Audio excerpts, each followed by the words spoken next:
આપણે જાણીએ છીએ કે આજના આધુનિક યુગમાં આપણે ટેકનોલોજી તરફ એટલા આગળ વધી ગયા છીએ કે આપણા જે શાસ્ત્રો, પરંપરાઓ અને ધર્મનું જ્ઞાન લગભગ વિસરાતું જાય છે. આપણા બાળકો અને આપણે ટેકનોલોજીનો ભરપૂર ઉપયોગ કરીએ છીએ. ગમે તેટલા ટેકનોલોજીનો ઉપયોગ કરીને આપણે આગળ વધી જઈશું તો પણ આપણા જીવનની અમુક સમસ્યાઓ કે જેનું નિરાકરણ આપણી પાસે નથી હોતું, તો એનું નિરાકરણ આપણા શાસ્ત્રો પાસે, આપણા ધાર્મિક ગ્રંથો પણ હોય છે. તો આ બાબતનું આપણે જ્ઞાન છે એ આપણી પાસે હોવું જરૂરી છે.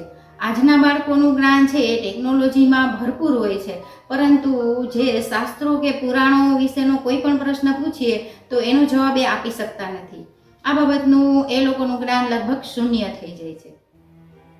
નોબલહુડ શાળા દ્વારા અમે બાળકોને આ બાબતના જ્ઞાનથી પરિચિત થવા માટે જુદા જુદા વિષયો અને પુરાણો, શાસ્ત્રો જેવા કે રામાયણ, મહાભારત, ગીતાજી અને ઉપનિષદના અમુક જે પ્રસંગો છે, ઘટનાઓ છે કે કોઈ પાત્રો છે એનો પરિચય કરાવીએ છીએ. આ માટે અમે અમારા એસેમ્બલી હોલમાં તથા વર્ગખંડમાં બાળકોને આ બાબતોનો પરિચય કરાવીએ છીએ, જેથી બાળકો છે એ આપણા આ જે ધાર્મિક ગ્રંથો છે, પુરાણો છે અથવા ઉપનિષદો છે એનાથી એ પરિચિત થાય. અને આ માટે અમારી શાળામાં ખૂબ જ સરસ વ્યવસ્થા કરવામાં આવે છે.